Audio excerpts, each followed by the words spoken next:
ये Pulsar BS4 की किरिंग है, ये ख़त्म हो गई है। देखो ये बोल गई है।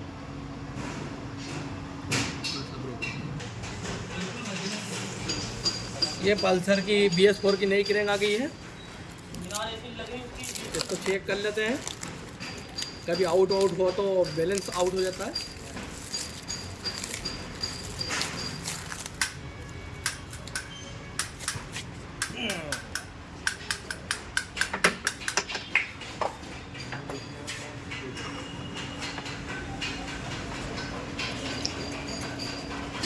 हल्का है बेंड आ जाए, हल्का हल्का कलर साइड में।